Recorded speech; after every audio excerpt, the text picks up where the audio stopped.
This is the smell of a warm 3-day-old egg salad sandwich in a wimpy trash bag. Wimpy, wimpy, wimpy! Blech! And this is the smell of that same sandwich in a hefty, ultra-strong trash bag with new Fabuloso lemon scent. Hefty, hefty, hefty! Smell the difference? When life gives you stinky, get Hefty Ultra Strong with new Fabuloso lemon scent. It smells like clean, freshly picked lemons. So no matter what's inside your trash, you can stop the stink and smell the lemon. With Lucky Land Slots, you can get lucky just about anywhere. Dearly beloved, we are gathered here today to... Has anyone seen the bride and groom? Sorry, we're here. We were getting lucky in the limo and we lost track of time. No, Lucky Land Casino, with cash prizes that add up quicker than a guest registry. In that case, I pronounce you lucky. Play for free at LuckyLandSlots.com. Daily bonuses are waiting. No purchase necessary. Void where prohibited by law. 18+. Terms and conditions apply. See website for details. Dragnet. Ladies and gentlemen, the story you are about to hear is true. The names have been changed to protect the innocent.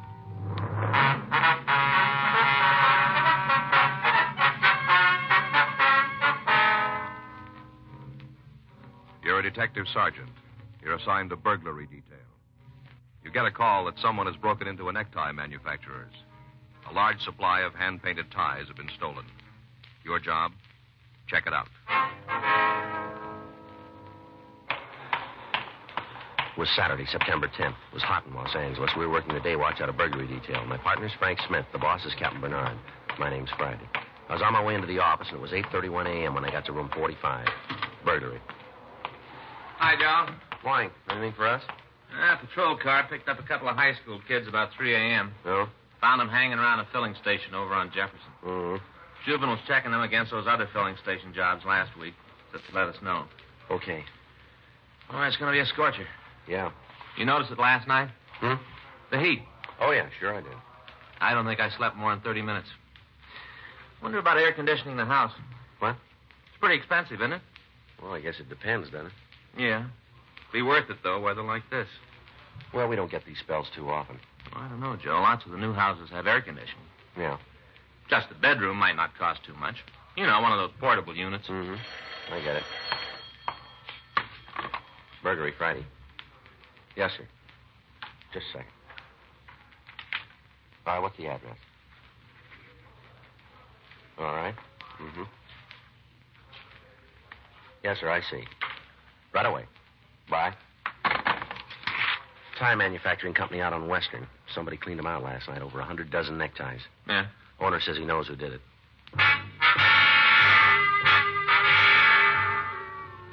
Frank and I drove out to a small manufacturing shop on Southwestern Avenue. 9:03 a.m. We interviewed the owner, George Prosper. He told us the back door had been forced open during the night and that a large supply of hand-painted neckties had been stolen. You see right here? The lock's broken. Yes, sir. That's how he got in. No mistake about it. Uh-huh. You take anything else beside the ties? Oh, a little cash, $80, $90. But the ties are the important thing. Oh? Yeah, they're worth at least $5 a piece retail, all hand-painted, you know. Yes, sir. Some of them are worth more, special designs. Why is that? Well, they're made up for the individual, one of a kind. Oh, I see. Of course, most of the ties he stole weren't specials. They were from our wholesale stock, Christmas orders. Mm-hmm. I'll admit it doesn't feel very much like Christmas today, but we have to get our orders filled before the end of October. Mm-hmm.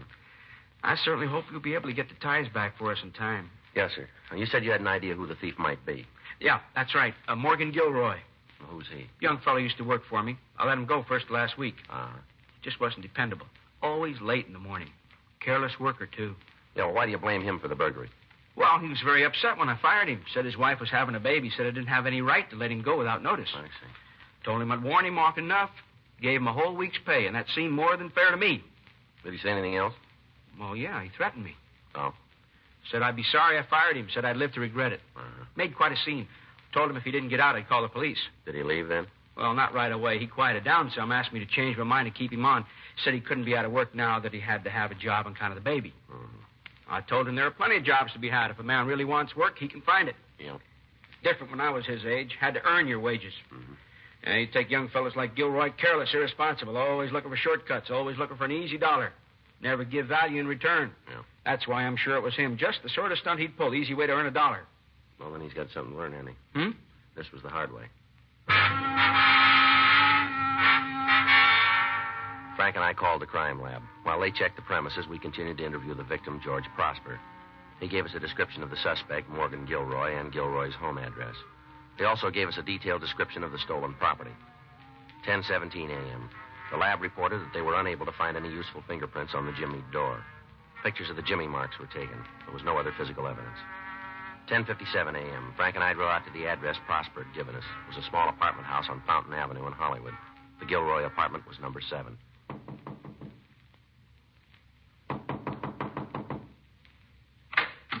Yes? Morgan Gilroy in? No, he isn't. You Mrs. Gilroy? Yes, sir. We're police officers, ma'am. This is Frank Smith. My name's Friday. Pleased to meet you.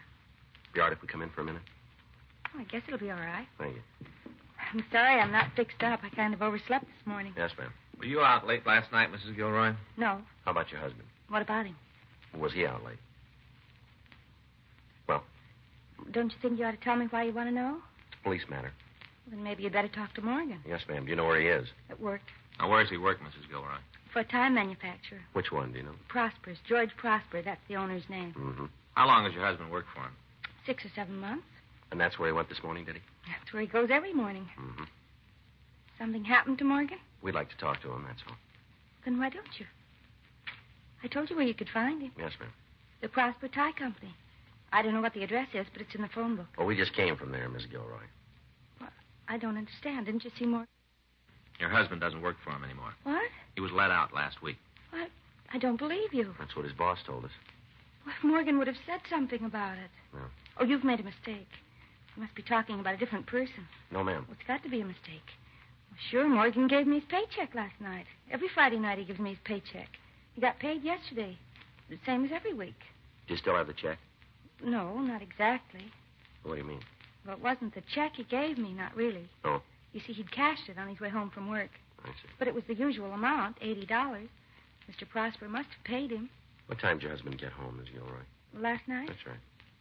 Well, he was later than usual. How late? If Morgan's in some kind of trouble, I've got a right to know. I've got a right, haven't I? Well, suppose you just answer our questions, would you? He wouldn't have done anything wrong. Not at a time like this. You see, we're going to have a baby. I see. Morgan doesn't even think about anything else. He wants everything to be just perfect when the baby comes. That's why he couldn't have done anything wrong. Do you understand what I'm getting at? Yes, ma'am.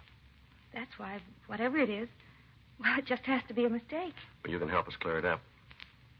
All right. What time did he come home? About 2:15. A.M. Yes, sir. Did he say where he'd been? He called from the shop about 5:30 yesterday afternoon. Said they had a rush shipment to get out, that he'd be working late. Told me not to wait up for him. Had he ever worked this late before? Once or twice. Not till 2:15 maybe, but till nearly midnight. Were you awake when he got home? Yes, sir. Then you're sure of the time, 2:15. Yes, sir, I'm sure. You see, I couldn't get to sleep. I was kind of worried about him. I guess I kept watching the clock. It was 2:15 when he came in. What did he say? He was kind of put out. Provoked about my still being awake. Said I ought to get my rest on account of the baby. I guess I sort of flared back. I said it was his fault on account of him being out so late. Oh, it wasn't a real fight or anything like that. Yes. He said I oughtn't to blame him, that we'd need all the extra money he could make. And he took out his wallet and gave me this week's pay, like I told you. Mm-hmm. Did he bring anything else home with him, Mrs. Gilroy? With him? Extra clothes, ties, anything like that? No. You mind if I look around the apartment? Well, I know where everything is. If you'll tell me what you're looking for, maybe I can help you. Oh, that's all right. I can make out. Is this the bedroom? Yes, the bed isn't made. Don't worry about it. I wasn't feeling very good this morning. Yes, ma'am. Would you like some coffee? No, ma'am, thank you. What about your friend? No, I don't think so. Did Mr. Prosper really say he fired Morgan? Yes, ma'am. Or did he say why? Well, you better ask your husband about that. Just isn't fair. At a time like this. Mm-hmm. They don't appreciate Morgan. None of the people he's worked for. Yeah. Man does his best. This is the thanks he gets. Mrs. Gilroy, these ties belong to your husband? Well, yes. You know where he got them? Sure, there's some he made at the shop. Samples. I see. Does he have any more of the same kind? I don't think so. Don't tell me all this fuss is about a couple of ties. Well, it's a few more than that, ma'am. Oh? 100 dozen.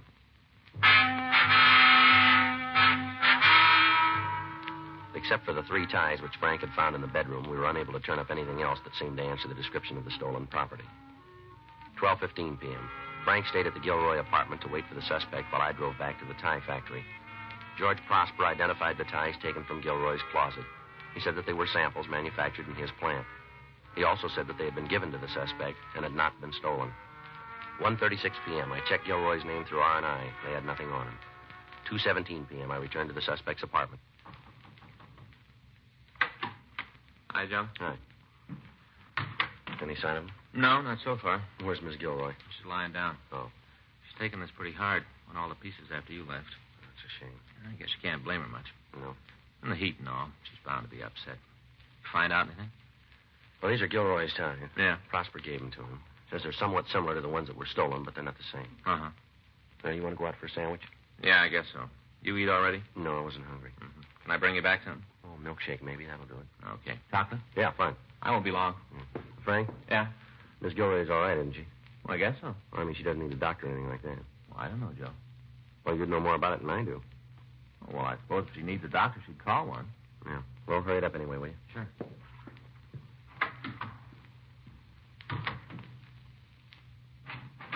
I thought I heard... Oh, you. Yes, ma'am. What happened to the other officer? We went out to get some lunch. Oh, You feeling better? yes, thank you. The apartment's so stuffy today. That's what it was. Yes, ma'am. No, that isn't what it was at all. Ma'am? You and that other policeman. You've got me so nervous I don't know whether I'm coming or going. Well, I'm sorry we had to bother you. You're just wasting your time. Morgan won't be home before 6 o'clock. He never gets off work, and I can't seem to get it through my head that he's not at the shop. Yes, ma'am. Look, the minute he comes in, I'll telephone you. Or if I hear from him, I promise, the minute he comes in. Well, it might be better if we wait. Won't you try to believe me? Morgan's honest, completely honest. Yes, ma'am. He hasn't done anything wrong. If he had, I'd know it. He'd have told me. Well, there's one thing he didn't tell you, Miss Gilroy. Oh? That money he brought home last night. Well? Where it came from. Frank and I waited in the apartment until the suspect, Morgan Gilroy, came home. 6:17 p.m. We took him into custody and drove him down to the city hall for questioning. He was very uncooperative and for nearly an hour refused to discuss his whereabouts the previous night. 7:08 p.m. We continued the interrogation. How'd you happen to lose your job last week, Gilroy? Ask the boss. He says you weren't dependable. That's his opinion. You afraid to tell your wife he fired you? Who says I didn't tell her? Did you? Well, maybe you'll feel more like talking in the morning. Morning? That's right. You can't keep me down here tonight. Is that right? You want to drive Judy out of her mind? You saw how she acted when you guys took me in. Well, what are you trying to do to her? We're not doing anything to her, Gilroy. All we want is some straight answers from you. It wasn't enough losing my job just when I needed it the most. Now you guys got to crawl on my back, too. When'd you get your last paycheck? From Prosper? Yeah. The day he fired me? That was last week sometime. I guess so. You gave your wife some money just last night. So? You told her it was this week's pay. Well, I had to tell her something, didn't I? Yeah. I didn't want her worrying about me being out of work. I had to tell her something. Where'd you get the money? Borrowed it. Yeah. Maybe it looked like I was stealing, but I wasn't. I was going to tell him I was taking it. It was just a loan till I started drawing unemployment. I thought we was buddies, Steve and me. Some buddy turned you over to the cops for a lousy $80. Who's Steve? Steve McGill. Isn't that why you picked me up? When were you with this, McGill? Last night. What time? 5 o'clock on. Till when? It must have been nearly 2. It was a little after when I got home. Where were you? I met Steve at a bar over in Vermont. What's the name of it? Black Pony. What'd you do then? I had a couple of drinks, bite to eat. All right, go ahead. Some other guys came in, friends of Steve's. I met them once or twice, too. Mm-hmm. Somebody said, let's get up a poker game. I told him I couldn't afford it. I didn't have any cash to spare. Steve said for me not to worry, that if I ran short, he'd stake me. Yeah. We all went over to his place. I did real good for the first couple of hours. Only had $5 to start with, ran it up to over 100. Is that right? They were all ridding me. About how I was the one that didn't want to play. Yeah. Along about midnight, my luck started turning. By 1:30, I was cleaned out. Always seemed to be second high. Mm-hmm. Get a straight, sure as fate somebody else would have a flush, second high. The game break up at 1:30? Well, they played on a little longer without me, 15, 20 minutes. I stayed on because I wanted to make a touch from Steve after the other guys went home. All right, go ahead. I didn't know how to bring up the subject. Not that Steve can't afford it. He's got plenty of dough, and he won over a couple of hundred in the game. Mm-hmm. I was kind of beating around the bush, and all of a sudden I noticed how drunk he was. Couldn't get his pants off. Mm-hmm. Just toppled over on the bed and went to sleep. At least he sure looked like he was asleep. Mm-hmm. Money was still laying there on a table where we'd been playing, over $200. I only took 80. That ought to prove I ain't a thief. If I was, I'd have taken it all. What'd you do then? I went home. Did you stop off on the way? Well, I couldn't have. Ask Judy. She'll tell you. I was there by a little after 2. Were you in the neighborhood of the tie factory last night? Not within a half a mile. What's that got to do with it, anyhow? Where's this friend of yours live? Steve? That's right. A little street just off Western, Gramercy Place. You got a telephone? I guess so. You know the number? Not offhand. It must be in the book. I'll check it, Joe. Last name's McGill, huh? That's right. What the heck's going on here? You guys didn't even know about Steve. He didn't turn me in. Well, who did? A lot of ties were stolen last night. Factory you used to work for. Ties? That's right. You think I had something to do with it? Your ex-boss does. Well, he hasn't got any right to accuse me. You threatened to make trouble. Well, I may have sounded off when he fired me, but it was just talk. How could I make trouble for him? Somebody did.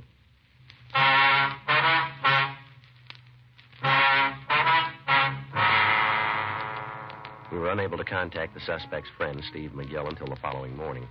He confirmed the story Gilroy had told us and refused to press any charges against him. From McGill, we got the names of the other 3 men who had played cards the night the tie factory was broken into. They also confirmed Gilroy's alibi. Sunday, September 11th, 10:46 a.m. Morgan Gilroy was released. Frank and I went back to the office. Now we got nothing. That's right. You think his wife was telling the truth? About him getting home at 2:15. We can't prove he didn't. No, I guess not. Well, it seems to be cooling off a little, doesn't it? Yeah. Probably would have been able to sleep last night, too. Yeah. That's my luck. Well, maybe you can grab a nap this afternoon. No, I don't feel right when I sleep in the daytime, Joe. Isn't good for a person, you know. Throws your system right out of whack. Except for my brother-in-law, Armin. He can sleep anytime, any place. No strain at all. Here you go. Burglary Friday. Yes, sir. Uh-huh. Yeah, I've got it. When did it happen? I see. Right. Goodbye. Men's clothing store out on Crenshaw. Owner came in this morning to do some work on the books. Uh-huh. Somebody had jimmied the back door during the night. Stole a supply of suits, slacks, sport coats. Yeah. And a batch of hand-painted ties.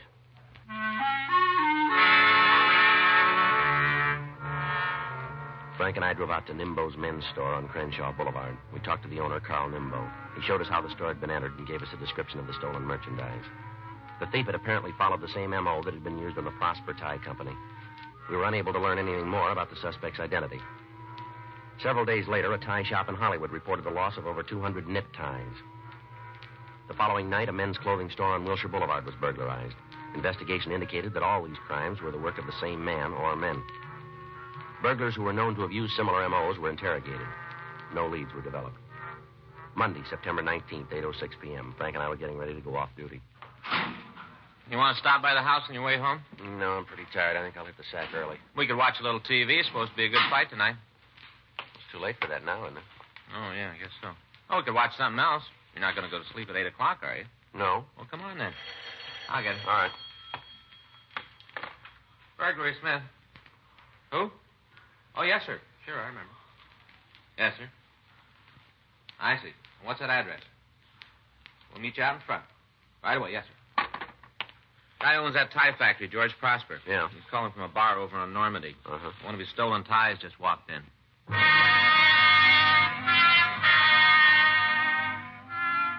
We drove out to a small bar and grill on the corner of Normandy and Kingsley Drive. George Prosper was standing in front of the place when we pulled up. He walked over to us. Evening, Mr. Prosper. Good evening. How are you? Pretty fair. You sure this is one of your ties now? Positive. It was a special. Worked out the design myself. I see. There isn't another one like it anywhere. I see. Can you point them out to us? Mm-hmm. Now, you see, through the window there, that corner booth? That one there, huh? Yeah, tall fella sitting alone. Okay, thanks. You want me to come in with you? No, sir, we'll take care of it. We might need you later on, though. Whatever you say. You know how to get in touch with me. Yes, sir. Good night. Good night. Good night, sir.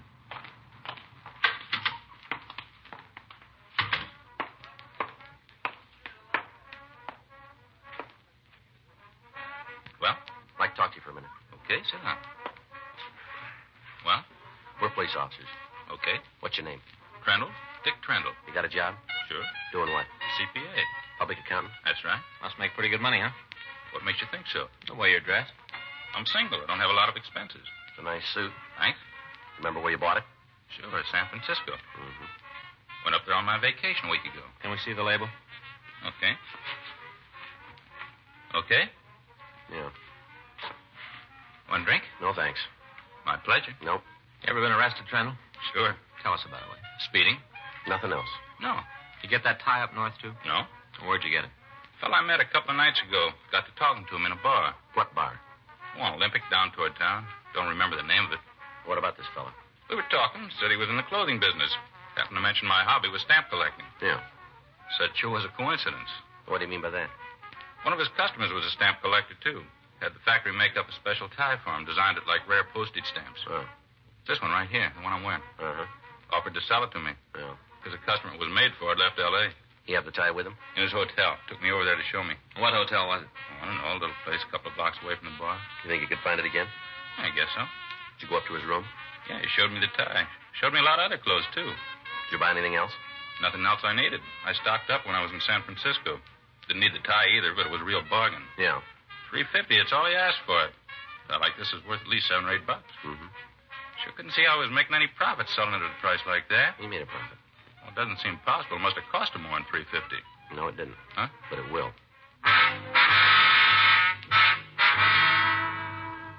Dick Trundle gave us a description of the man who had sold him the tie. He agreed to accompany us to the bar where they'd met. 10:17 p.m., Frank and I interviewed the bartender at the BTJ Cafe on Olympic Boulevard. He remembered the suspect and said he had been in several times during the past week. He couldn't tell us his name or address. We left the bar and canvassed the vicinity for the hotel where the suspect had taken Trundle. 10:58 p.m., Trundle identified the Mortensen Hotel as the suspect's residence. Frank and I went inside and talked to the clerk on duty. To the best of my knowledge, there's only one person staying here who fits that description. That's Mr. Lafferty. Mm-hmm. He's one of the nicest gentlemen you ever meet. He's in the clothing business. Is he around now? Let me check his box. Yes, he must be in his room. The key's not here.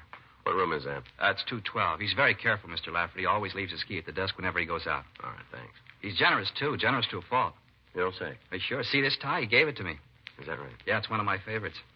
That's too bad. Hmm? You may have to give it back. Frank and I walked up to the second floor. Room 212 was at the end of the hall near the fire escape. The transom was open, and we could see a light inside the room. Who is it?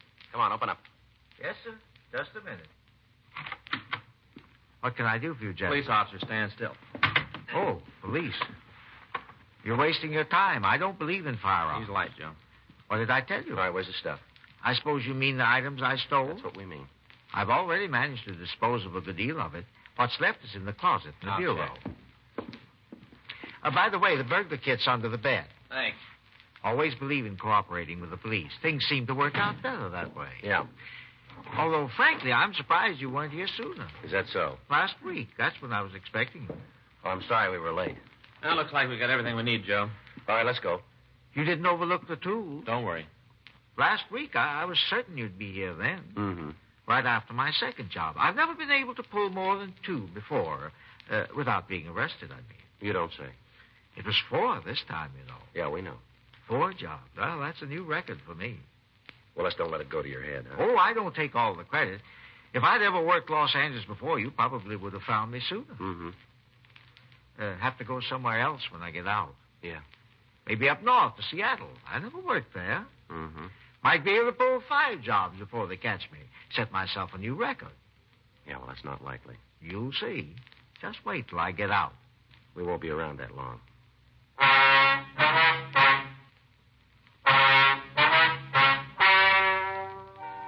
The story you've just heard is true.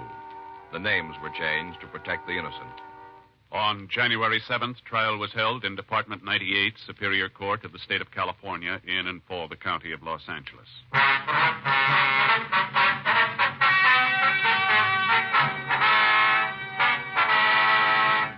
Russell Herbert Lafferty was tried and convicted of burglary in the first degree, 4 counts.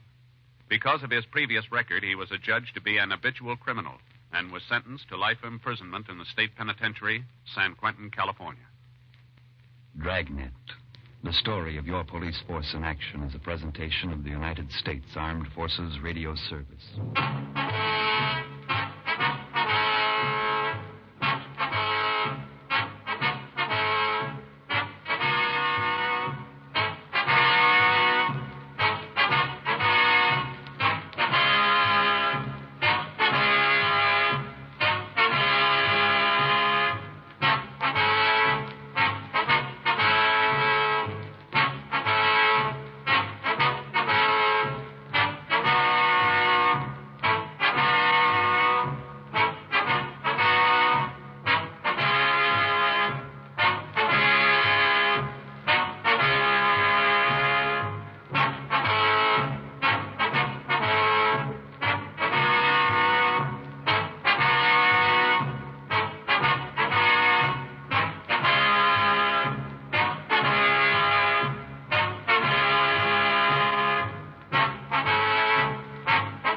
Hello, it is Ryan, and I was on a flight the other day playing one of my favorite social spin slot games on ChumbaCasino.com. I looked over at the person sitting next to me, and you know what they were doing? They were also playing Chumba Casino. Coincidence? I think not. Everybody's loving having fun with it. Chumba Casino is home to hundreds of casino-style games that you can play for free anytime, anywhere, even at 30,000 feet. So sign up now at ChumbaCasino.com to claim your free welcome bonus. That's ChumbaCasino.com and live the Chumba life. No purchase necessary. VGW. Void where prohibited by law. See terms and conditions. 18+.